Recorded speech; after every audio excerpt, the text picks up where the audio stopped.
I'm so glad you mentioned that. And that's definitely something that I wrote about too, is that when you tell your story, your real story, and you come out of the closet and you say who you really are and what your values are and what you love to do, you're going to attract the right people where you don't have to hide anymore, because the people that you have to hide in front of are not your people.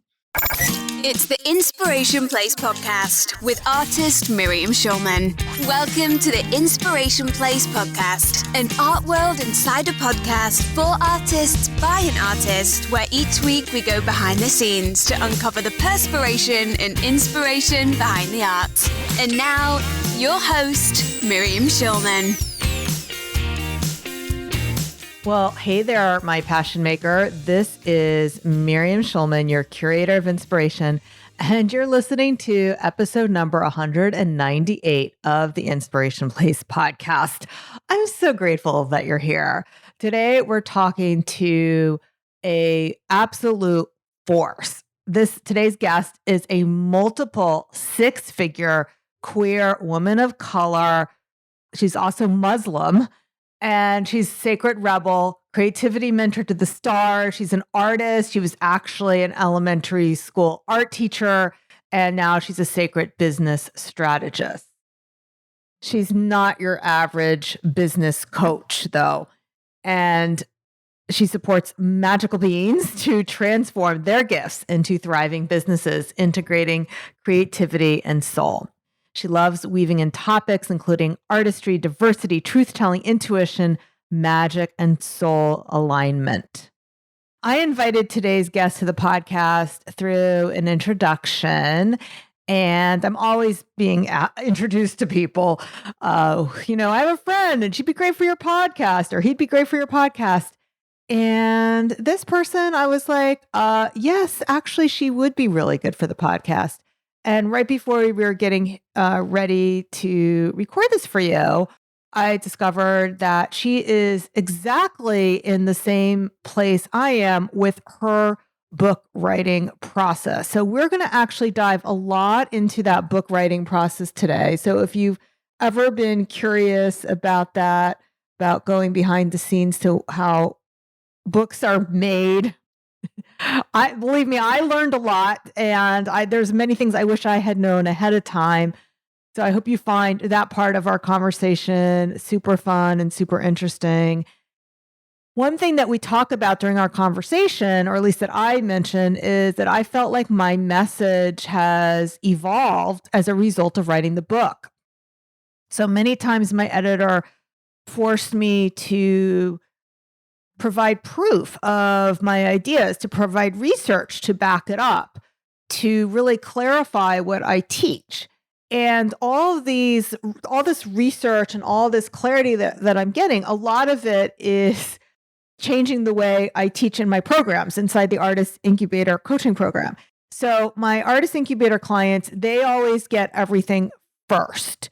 I teach them I have direct lessons where I teach everything to them first. Sometimes I'll just, when we have an Ask Miriam Anything call, I'll say, hey, here's this research I really want you to see right now, even if it's not part of a structured lesson. So they're getting everything first, and I would love to have you in there. There are two pathways for joining the Artist Incubator. I have the mastermind track that used to be the only pathway for joining me. And the mastermind track is really where you get the highest access to me. It is a bigger investment. It is for artists who already have a track record for selling and already have a website. So if you're interested in the mastermind track to see if you qualify, go to schulmanart.com/biz, as in BIZ. But I also have the Artist Incubator self-study track. Both tracks get amazing results for the artists who go through them. And you have met many artists who have been in the self-study program. So it's not necessarily that the mastermind students get better results. It's just a different experience. It's more like everybody is on a plane. We're all going to Hawaii. Some people are sitting in first class and they really want that experience. The people sitting in coach, they also get to Hawaii. So we're all going to the same destination of sold out artists. And I would love to have you in there. You get all the same training. You get access to life coaching through Sean. That actually is you get coaching directly from her in a group format. And you do get access to me, coaching from me every month. And we do also invite guest coach from time to time, which has been really amazing. We've had Danielle Wow, we're having Tarzan K. So really amazing copywriters have been helping my artists get even better results. I would love to have you in there. So if you're interested in the self-study program and you want to get a taste of what you would learn inside of there, you can get my free ebook and the masterclass. So the masterclass comes with that free ebook. To sign up for the masterclass, go to schulmanart.com/sell more art. That's schulmanart.com/sell more art. And now on with the show.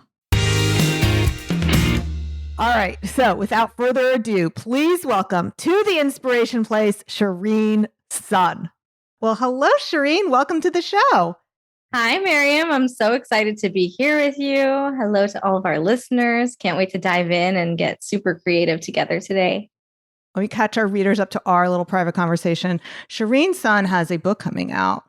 You want to tell them your book? Because I'm so excited about it. I didn't know this before I scheduled this interview. Otherwise, I would have asked to read it, but it's not available yet, right? Right. It's not available. It's been a very long journey of writing and editing and publishing it. Super proud to say that I am getting traditionally published with Hay House, and it's coming out on my birthday next year, February 21st. Gosh. Wow.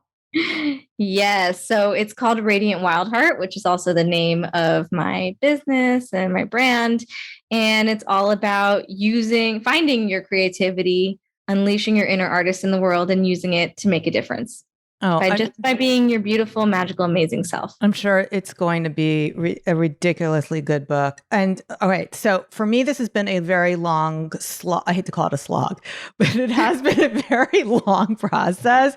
I mean, I signed my contract last June with the publisher. Yeah, it's been longer for me. I signed my contract in 2020, but I had already been working on the book for like 2 years before that. So you want to talk about long. And then there was supply chain issues and all the things that happened during the pandemic they told me that too. But then there's this person who I'm not going to mention the name, and because she's going to be a guest on the show. And somehow she signed her contract last year and it's out. Like, how'd that happen? Like, how did she? Yeah, I skipped the line. I don't mind the extra time because I have needed all this time to really get clear on the book. You might relate to this. Being wildly creative, writing a book is super hard, and trying to get our thoughts into a linear format. Yes, because I'm a circular thinker. And even when I present on the podcast, the way I like to do it is I drop a bunch of threads and I go into different directions. This is when I'm doing a solo. And then I pick up the threads at the end. You can't do that with a traditional book. They're like, no, what you're saying doesn't fit with that subhead. Mm-hmm. Like, I don't know if you went through that as well. Which was a good exercise. I just finished my edits on Friday, thank goodness. And I feel like a whole different person after going through this multi-year process. Yeah. So I actually got my book deal partially through winning a contest for marginalized voices to get there. There was a Hay House did a contest, and me and one of my friends, they picked 2 winners. Both of us won. Her name is Asha Frost. Her book is You Are the Medicine. She's an amazing Indigenous medicine woman, and her book just came out. So hers came out almost a year before mine. So yeah, I think it also just depends on the book. I needed the time on some level, and I was fine with having that extra time. Actually, at first I was not fine, but then after a while I was like, you know what? The balance between running a business and writing a book, I don't know if you feel this, but how do people do this? I don't know, but I'm glad I did it. I don't know. And do you feel like your message has changed as a result of writing the book? Because I definitely have felt that way. It's gotten more clear. I think what I've realized is it's gotten more me. So a lot of the things that I'm now integrated with after writing all of these pages and editing all these pages and telling my story, I've become more me, and I've really shed off, which is what the book is about. It's like releasing everyone else's expectations and what you're supposed to be doing to find what is yours. And I feel like for me, it was a coming home, because on my journey of growing my business and being professional and wanting to get clients and wanting to be seen, and there's been many ways where I've made accommodations based on what I thought everybody else would want. And I always find that the more I can just do me, the better things work. And so I feel like it's been really a coming home and a reclamation. It's like me going back and finding parts of myself and embracing them more and releasing everything else. Well, you have a great story, which I did know about your story before I invited you here. It's the reason I invited you here. So would you like to share your chapter 2 story? Is that where you put your main story, or is it threaded throughout?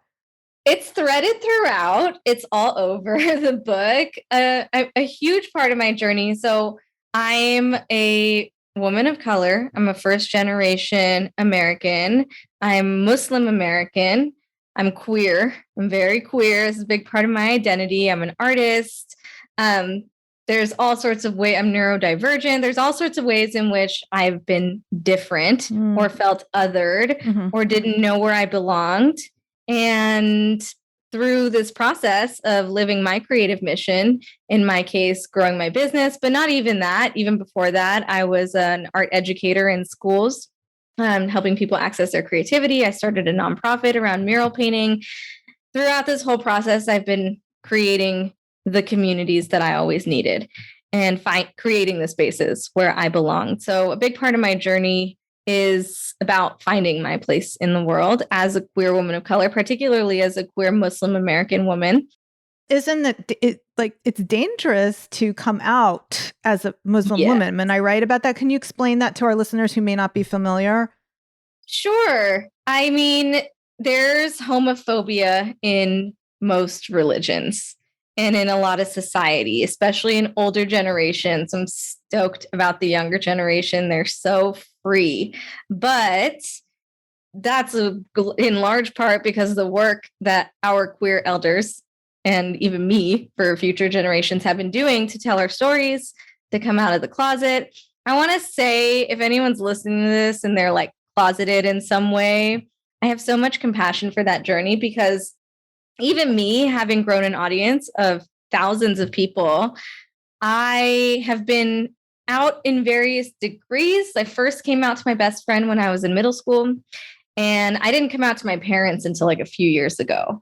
So, and I did that partially because I'm out here making an impact as a queer person, and I'm very out online, and I needed to obviously tell my family eventually because I was going to get back to them. But I grew up needing to, or feeling like I needed to, lead a double life and hide things and create the blocked profiles and just make sure that my truth couldn't escape my little bubble, because it felt scary. Yeah. It set my inner child in a panic, and you don't know what exactly will happen sometimes in certain families. It's not just Muslim families. I think Muslim families in particular, queerness is really not talked about. I mean, for me, sexuality was not really talked about hardly at all.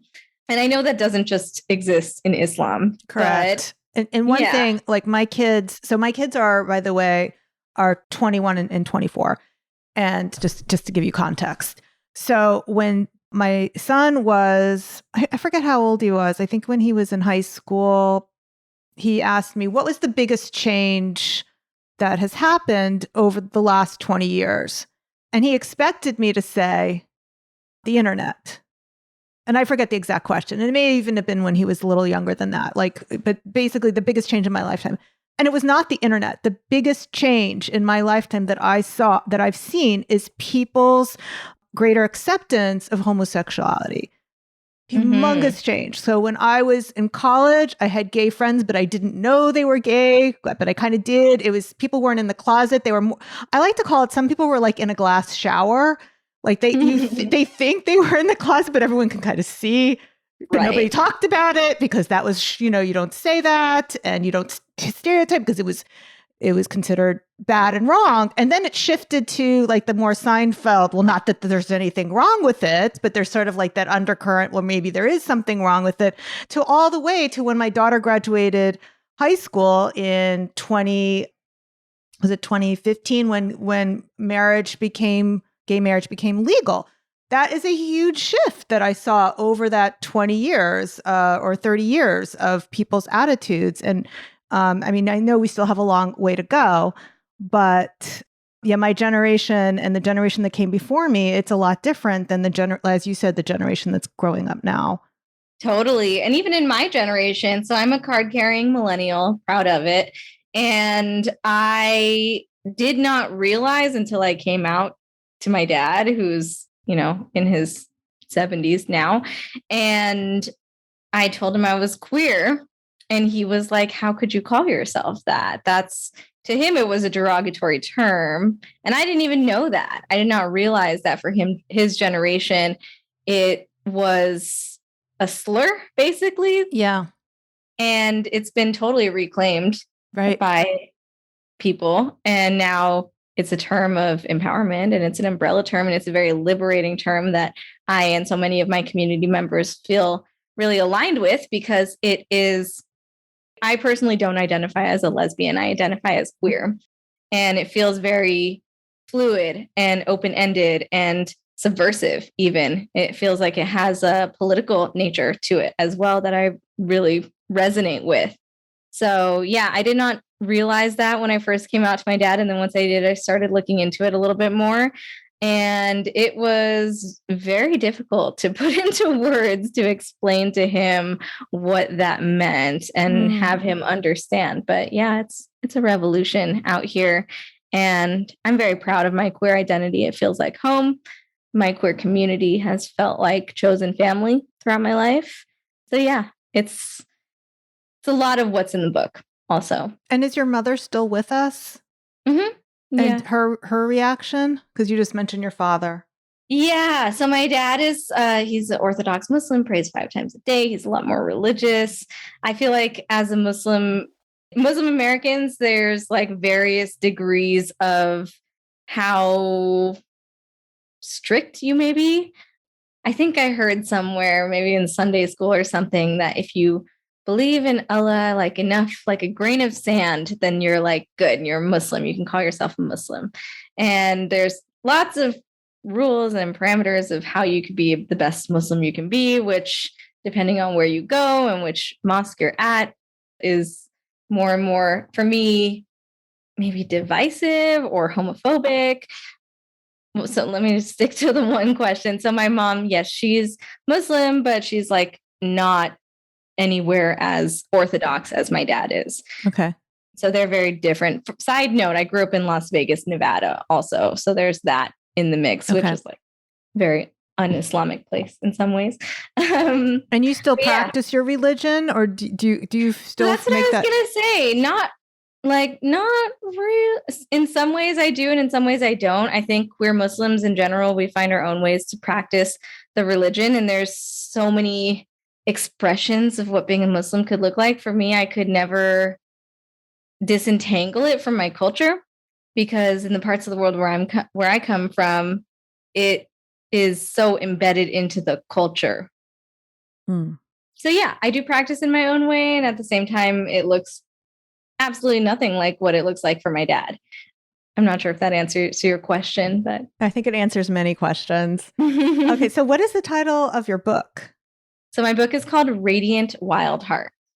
Current subtitle is A Sacred Rebel's Guide to Unleashing Your Inner Artist and Living Your Creative Mission, but that might get adjusted. Ooh, I like it. And did you pick a cover? That was a big thing with me and my publisher, the cover. Tell me about your cover experience. I'm still in it on the cover right now. The very first round, I wanted to say to them, but I didn't, was, why are you even showing these to me? They were just so awful. And I had to show it to like 3 different people. Is it just me being like picky An artist. Right. Literally there was, and hopefully they're not listening, actually. I hope HarperCollins doesn't listen to this podcast now. I am very grateful for everything that they've done for me. And the cover that we have now, I absolutely love. But let's just say it's been a journey and we went through several rounds. But being an artist, I did know what I wanted.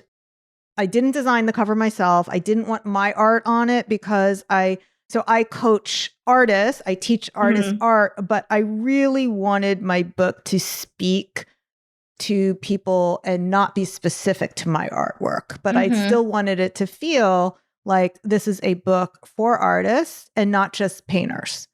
Okay, totally. I hear that. I'm curious, like, what did it end up as? Can you tell us? Or the color stories also were very janky along the way. And at one point I said, no more serif fonts. I don't want Malcolm Gladwell.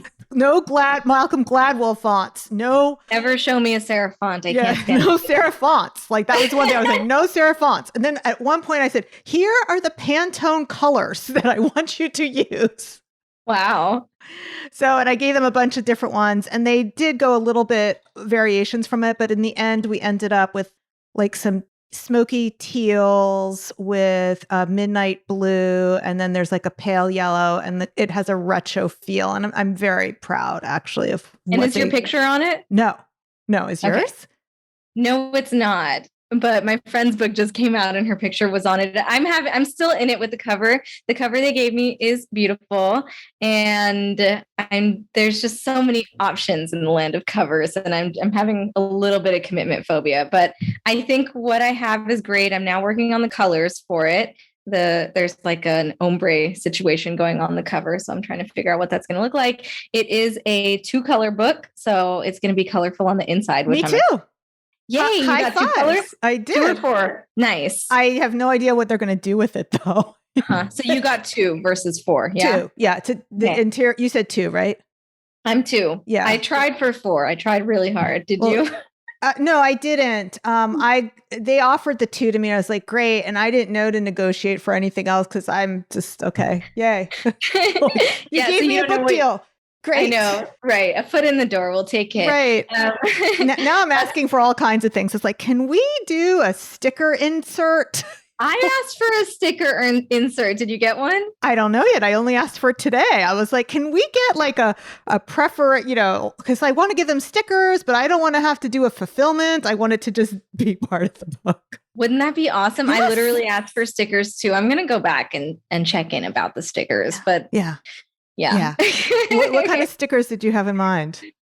Well, I have a whole bunch of like icons that I use. I've got like a boombox and a palette and all sorts of little fun. I have a sun and all sorts of cute stuff. I'm going to say that you're getting it, even though you may not. Okay. Did you know that Hay House? Cool. Yeah. So the cover is definitely going to be a process. And now I'm working on the interior art. So your art is going on the inside, I'm guessing? No, it's not. So that's what I wanted to know. It's like, well, you're offering me color, but what can we put in here? And like at first I wanted to do watercolor, just again, I don't want it to be specific to me. My art, I don't think I could do it without 4 colors. Right? I'm not a graphic designer. So there was some watercolor that I was turning into like grayscale and then turning into like a duotone. So that would be the 2 colors. And I don't even understand the printing process, to be honest, like how this works. Like the 2-color thing for people like us, it's hard to wrap our mind around. Exactly. I don't really get it. So I'm either going to let them do it, or I might hire the graphic designer who I'm talking to about the stickers to like, it's basically just going to be repeating graphical elements from the cover, because my cover has a lot of amorphous shapes on it that they can repeat throughout the book just to give it some color and visual interest. So very cool. I just don't want it to look when you open it up. I don't want it is a business book, but I don't want it to look like a business book. Oh, I didn't realize it was a business book. That's awesome. It's HarperCollins. What's the imprint is the business. It's HarperCollins Leadership. So they do business And what's books. It called? Artpreneur. Artpreneur. I freaking love that. So good. Yeah. We're in talks with various illustrators. So I sent them my wish list for custom artworks to be made based on what I told them. So I went through a process after the book was done to go through each chapter and envision artworks that I want someone to make for me. Neat. Cool. Yeah. Very cool. Okay. I can't believe our books are coming out at the same time. I know. We're gonna have a party or something. We can do like a IG live stream thing, where 100%. it shows up on both of our feeds and we toast our books or something. Love it. Yeah. So very awesome. Yeah, I don't know what the exact date is that my book is gonna go. I think I should know that. That's like knowing your due date. Did they tell you it has to be on a Tuesday? No. I was told that all the books are on Tuesday.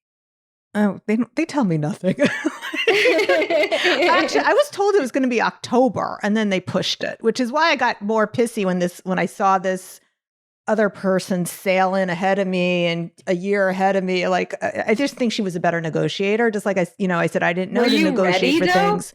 No way. For me, I'm down to the wire. I need all the time I can get. And I'm telling you, I'm like rewriting whole sections of it. Like first of all, when the edits came back, I don't know if you had this, Shereen, but I did work with a private editor while I was creating the chapters because I knew it was my first time and I didn't want to be embarrassed when I handed it in. Of course, you cannot save yourself from that embarrassment. What happened is like, when they got their hands on it and it came back and it was so heavily commented and so redlined, I just went and cried for a few days. You did? I did. Love the edits. I'm so long-winded and I could write 100 pages, no problem. And I love someone coming in and marking it up and just like, I'm not sentimental about it. And I still went through and rewrote a lot because my issue is that who I was 8 months ago is not who I am now. Furthermore, I wanted it to sound like how I talk. And so I think I've been working on this book for so long because I've been actually learning how to write, not in an academic way, which is where my background comes from.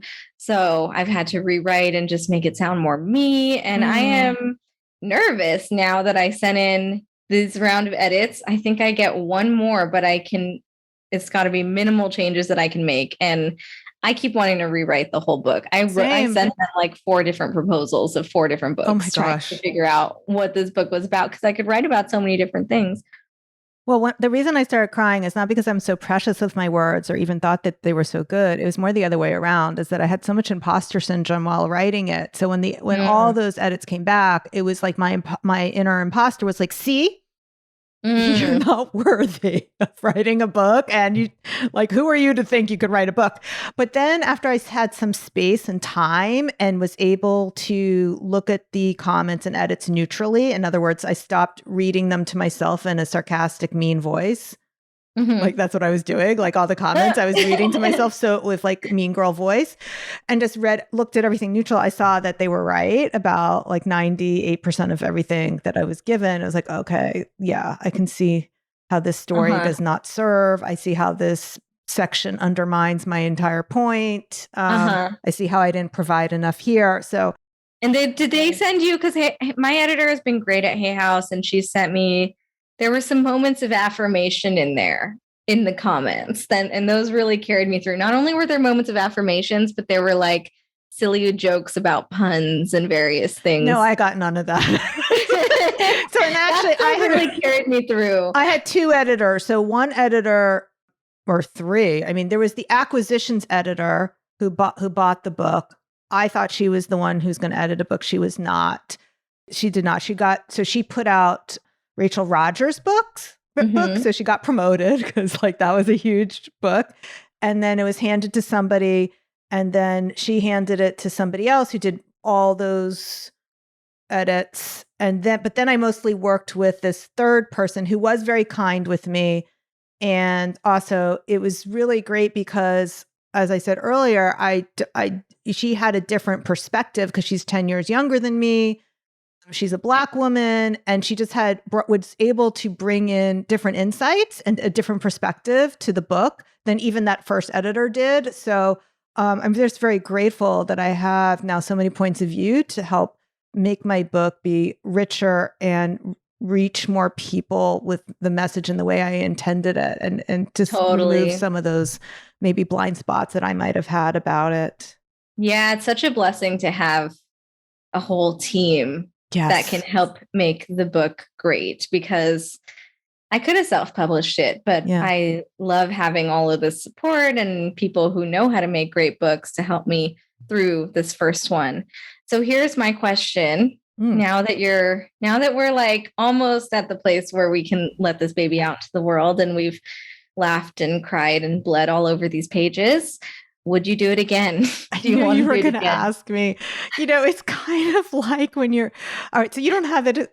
I assume you don't have children. Is that right? No. Is that a correct assumption? Okay. Yes. So there's this thing after you give birth where a woman has all these hormones that make them have amnesia. And that is a biological feature that not to remember at how horrible pregnancy and childbirth is, because we would never have more children again. And I'm sure it's going to be the same thing with this book thing. Like right now, I feel like I'm still a little bit raw from the whole thing. Like I'm not sure I'm ready to have a second child yet. So, if you ask me that a year, 18 months from now, when the book is really out in the world, then yes. But I'm not even sure what it is that I would say next to you. Yeah, unfortunately, I have like 3 books ready to go. Oh, that's right. You wrote all those proposals. Well, that's not an unfortunately. Why would that be an unfortunately? Because it's hard and it's painful and it's a struggle to write these books, but I want to keep doing it.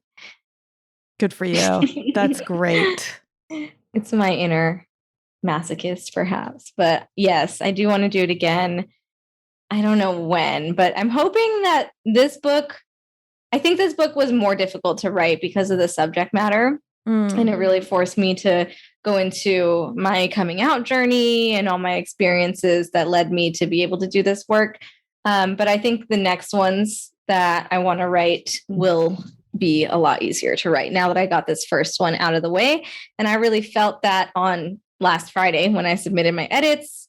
It's like, after I had to go through and reread the whole thing again, because I just needed to, because I was freaking out. I was like, oh, this is going to go out into the world and my story, and my parents are going to read it, and my extended judgy family members are going to read it. And I got to make sure this is what I want to say. And meanwhile, all the things we worry about, like half the things we worry about never happen. Right. I mean, but this will happen in a sense, like I told you, that I've been hiding my truth from my extended family members that would not be accepting. So they're finally going to hear that. And again, that inner panic, that inner child panic that like you can't really turn off, I don't think. Or maybe one day I will be able to. Maybe once this book comes out. But yeah, so I reread the whole thing. And so is it in copy edit right now? Copy edits. That's where mine just went to copy editing too, but there's still things I want to change. It was like I sent a message. I don't like the way we ended this thing. We really need to say something uplifting here. Like I love that. Yeah, I'm just trusting in the universe. But yeah, I really felt different. Once I wrapped it up and sent it in, I felt the book close and I felt the next one open. Do you feel you've evolved as a person from having written a book? Because I definitely feel I have. Oh yeah, 100%. Yeah. I mean, I think that was the whole point, right? Is to like evolve. Yeah, it's so interesting, this book journey. There's like so much more to it than just writing a book. The actual process of getting your thoughts down and going over it and turning it into a work of art. Yes. And like, there's so many things like I know to be true. And then to say it in a way that it resonates with people. And then also sometimes you can't just make these, like when we go on podcasts, you could say pretty much whatever you want. Nobody's saying, where's the research on that? Right. I'm like, my editor's like, well, where's the research on that? I was like, okay, I'm going to ask Auntie Google right now. Yeah, I had to do some research, but we were probably researching the same thing, which is that accessing your creativity helps you in every area of your life. That's what a lot of my research that I was finding. So no, a lot of my research was about, so I had to talk about, overcoming starving artist mindset. And one part in particular, this is the part I want to change. So I'll just talk about it right now. So one part I talked about is I noticed with my clients that women of color have even harder time overcoming it than my other clients. Like they had what I call a poverty mindset.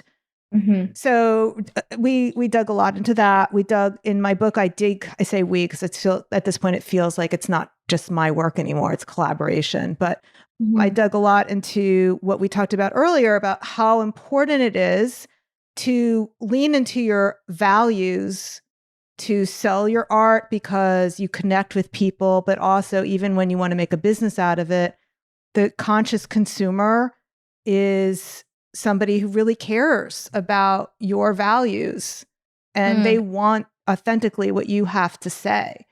So in your art, whether your art is writing or music or poetry or painting, or it's a digital form, or there's so many different ways we express ourselves, but they also just want to know the artist.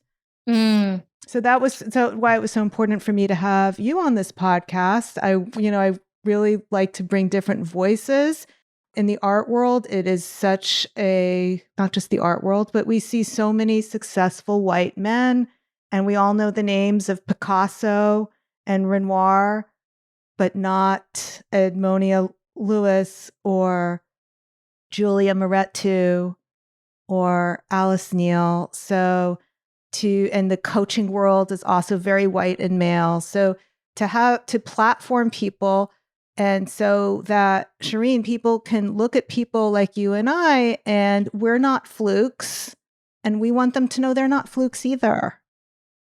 100%. I'm so glad you mentioned that. And that's definitely something that I wrote about too, is that when you tell your story, your real story, and you come out of the closet and you say who you really are and what your values are and what you love to do, you're going to attract the right people where you don't have to hide anymore, because the people that you have to hide in front of are not your people. And at the end of the day, I would rather live my truth than appease other people's bigotry or homophobia or whatever. But yeah, in terms of my work with entrepreneurs, I definitely focus and center voices of women of color, which is not something that I always did because I had my own decolonization work to do on myself. And I came into the business space and I was trained by lots of white coaches, business coaches in particular, who never emphasized leading with their values or encouraged me to do that. And I replicated some of these systems, and my clientele, the makeup of it did not represent what actually matters to me and who I want to be serving, and even just a reflection of who I am. And that was a really hard thing for me to look at and to see that I too was not speaking to even just people like myself. I had the same awakening. So that when I realized not only was my community not diverse, but they didn't even represent me. Like it wasn't like there were a bunch of Miriams that I was working with. So it was a wake up call. Like, I'm not sharing my values. Right. I'm not sharing who I am. And it didn't feel good for me either. I was feeling like I had to cross my own boundaries, and people were very entitled, and I felt like I had to perform and I had to be perfect. And now my programs are super diverse. There's majority BIPOC. There's a huge contingent of queer people as well. I would consider it one of the most diverse programs in the industry. And there's a lot of people who fall into both categories, and it feels so good. And I cried before when I was realizing that I wasn't speaking to myself and I had othered myself in this process. And so that's a lot of what my book journey has been about too, is just talking to the people who are right there, who want to be spoken to, who are not getting spoken to, and in the process, choosing myself as well. Yeah, that's wonderful. And just also, I don't know about you, but for me, it was also writing to that earlier self, like the book that I wish I had. Oh, yeah, 100%. Yeah. All right. So I love talking to you. We like went way over that time that Did I we? set for myself. Yeah. Now, I know you have a quiz that is like would be super powerful for the creatives listening. We didn't really talk too much about these elemental archetypes. So can you tell people what this quiz is about? I know my listeners love personality quizzes. We all love a personality quiz. So do I. So the elemental archetype is basically about your specific way that you manifest your creative mission. Your creative mission is where your creativity and your purpose meet. And what I found in all the work that I do with creatives and with entrepreneurs is that we all don't manifest things in the same way. And so this is going to help you figure out what are your strengths, what are the challenges, what are the gifts, so that you can work in a way that's really in harmony with who you truly are, so that you can find your creativity and use it to make the world a better place. Oh, that's great. Okay. So you can find that quiz at radiantwildheart.com/quiz. And don't worry, we will link to that in the show notes, as well as all the places that you can find Shereen Sun, so that you can search for her and wherever you hang out. Where do you hang out? I hang out on Instagram, but I'm setting the intention to get my butt over to TikTok. So both.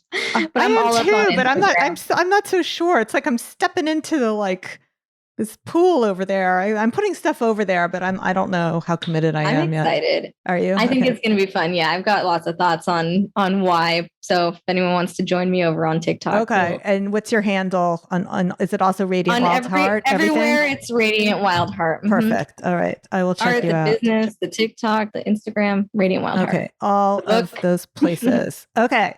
Yes. All right. And don't forget, if you like this episode, I would love to have you inside the Artist Incubator program. You'll get access to all the lessons, all the training, all the research, all the most up-to-date strategies that have been working for my artists and for me inside this program. You do not have to wait for my book.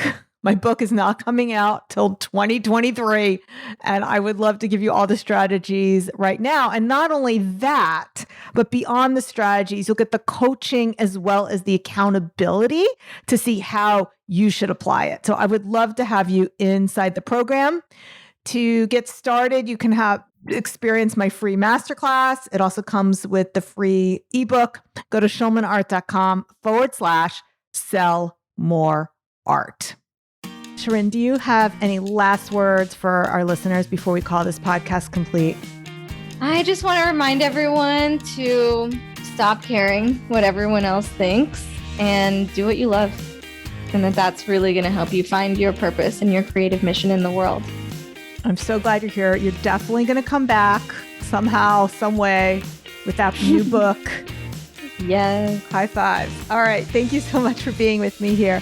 All right, my friends, thank you so much for being with us here today. We'll see you the same time, same place next week. Stay inspired.